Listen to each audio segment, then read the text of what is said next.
एक समय की बात है। एक छोटे से गांव में श्यामू नाम का लड़का अपनी बहन और पत्नी के साथ एक छोटे से घर में रहता था। श्यामू का घर था तो बहुत छोटा, लेकिन बहुत खूबसूरत और साफ सुथरा था। उसकी वजह थी उसकी छोटी बहन सुखी, जो बहुत ही सलीकेमंद और खुश मिजाज लड़की थी। वो बचपन से ही घर के कामकाज में अपने माता पिता का हाथ बटाती थी और उनके गुजर जाने के बाद उसने सारा घर संभाल रखा था। यही वजह थी कि गांव की सब औरतें उसकी बहुत तारीफ करती थी और उससे अक्सर मिलने आती थी। लेकिन ये बात उसकी भाभी अग्नि यानी शामू की बीवी को बिल्कुल ही पसंद नहीं आती थी और वो जलन के मारे हर वक्त सुखी से लड़ती रहती थी। ये क्या किया? झमकता लगा हुआ है। शाम का खाना नहीं बनाना क्या? बस भाभी, और थोड़े से ग्राहक और रह गए हैं, इनको निपटा कर मैं आती हूँ। अग्नि की बात सुनकर सुखी ग्राहकों को जल्दी जल्दी निपटाने लगती है। सुखी अपनी भाभी की हरकतों से बहुत परेशान रहती थी और जब से उसने घर के बाहर बेकरी बनाई थी, तब से अग्नि ने उसके नाक में दम कर रखा था।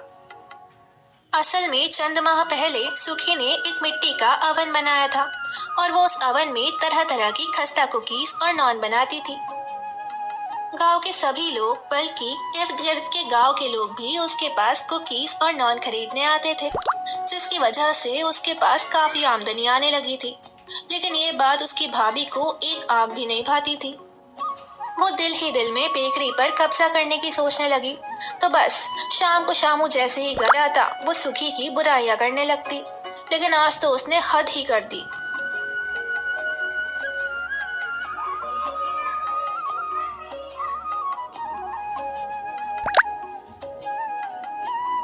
तुम्हें पता है शामू, आज सुखी ने क्या किया?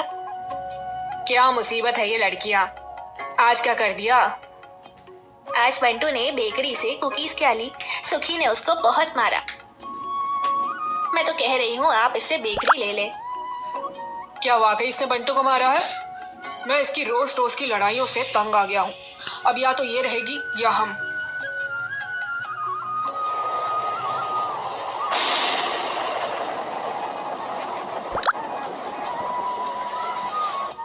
सुखी अपनी सफाई में कुछ बोलना चाह रही थी, लेकिन शामू ने उसकी एक ना सुनी और दोनों पति पत्नी ने मिलकर उसे घर से बाहर निकाल दिया। सुखी बेचारी रात के अंधेरे में जंगल की तरफ चल पड़ी। अब मैं कहाँ जाऊँ इस वक्त? इतनी सर्दी भी हो रही है। सुखी चल रही होती है कि उसे दरिया के किनारे कुछ सेब के दरख्त नजर आते हैं। शायद मुझे आग जलानी चाहिए और दरख्त के नीचे रात गुजार लेनी चाहिए।